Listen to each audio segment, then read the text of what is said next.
অ্যানাস কিচেনে আপনাদের সবাইকে স্বাগত। আশা করি সবাই ভালো আছেন। আজকে আমি বানাবো একটু অন্যরকমভাবে খাজার রেসিপি। প্রথমে একটি বাটিতে 1.5 কাপ ময়দা নিয়ে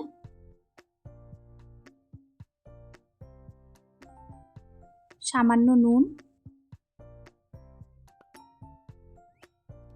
ও 1 টেবিল স্পুন সাদা তেল দিয়ে ভালো করে মেখে নেব।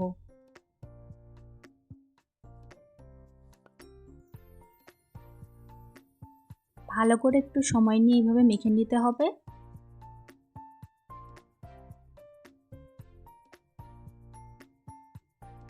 ভালো করে মেখে নিয়েছি। এখন অল্প অল্প করে জল দিয়ে একটি ডো তৈরি করে নেব। এখানে আমি নর্মাল জল ব্যবহার করেছি।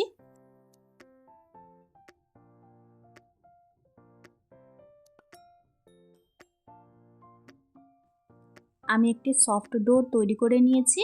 এখন উপর থেকে একটু তেল মাখিয়ে নিয়ে 30 মিনিটের জন্য ঢাকা দিয়ে রেখে দেব।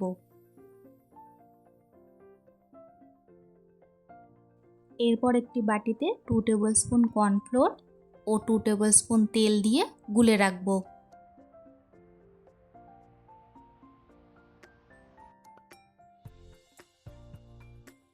ভালো করে মিশিয়ে নিয়ে স্মুথ পেস্ট তৈরি করে রেখে দেব।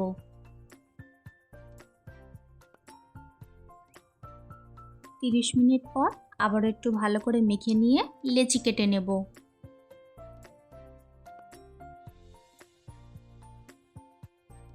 আজকের রেসিপিটা যদি আপনাদের ভালো লাগে আমার চ্যানেলটিকে লাইক শেয়ার সাবস্ক্রাইব করে আমার পাশে থাকবেন। এখন গোল করে বেলে নেব।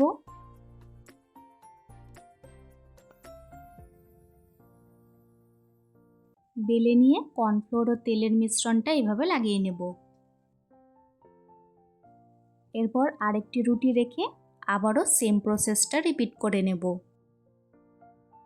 1.5 কাপ ময়দাতে 5টি রুটি হয়েছে। সবগুলো একে একে করে এইভাবে লাগিয়ে নেব।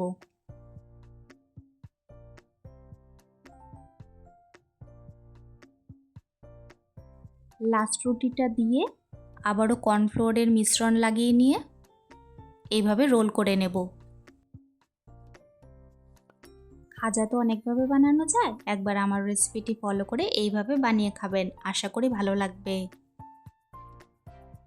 রোল করে নিয়ে 15-20 মিনিটের জন্য ফ্রিজে রেখে দেব। 2 টেবিল স্পুন সাদা তেল নিয়ে হালকা করে ভেজে নেব।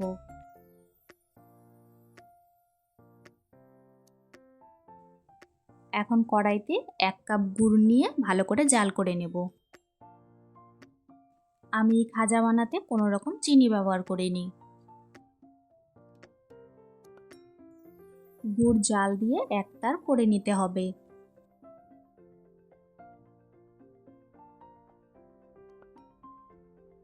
ফ্রিজ থেকে বার করে নিয়ে ছুরি দিয়ে কেটে নেব।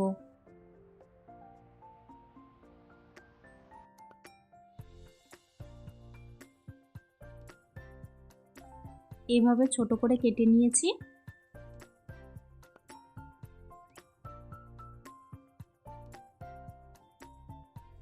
এখন একটা করে নিয়ে বেলে নেব।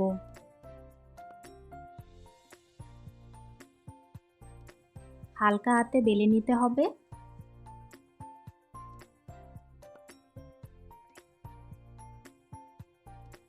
সবগুলো একইভাবে বেলে নিয়েছি। ভাজার জন্য প্যানে পরিমাণ মতো তেল দিয়ে দিয়েছি।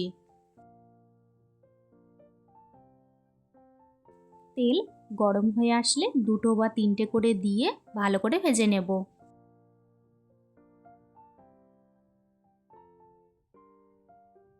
মিডিয়াম ফ্লেমে ভাজাগুলো ক্রিস্পি করে ভেজে নিতে হবে।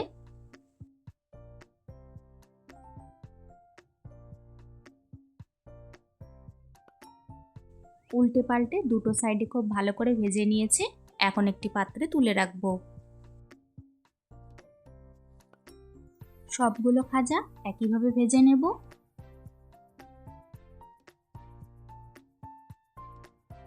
ভাজার পর খাজাগুলো দেখতে কত সুন্দর লাগছে। এখন খাজাগুলো গুড় দিয়ে কোট করে নেব। উপর থেকে ভাজা তেল ছড়িয়ে দেব।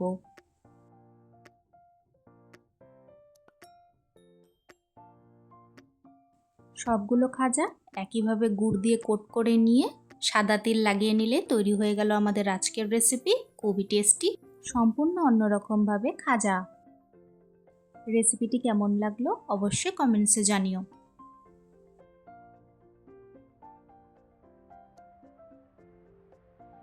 একটি খাজা একটু ভেঙে দেখিয়ে দিচ্ছি, দেখুন লেয়ারযুক্ত ও কতটা মুচমুচে হয়েছে। তাই দেরি না করে আমার রেসিপিটি ফলো করে ঝটপট বানিয়ে ফেলুন। এই খাজা দেখতে যতটা সুন্দর হয়েছে খেতে কিন্তু দুর্দান্ত হয়। আজকের ভিডিও দেখার জন্য আপনাদের সবাইকে অনেক ধন্যবাদ। সবাই খুব ভালো থাকবেন।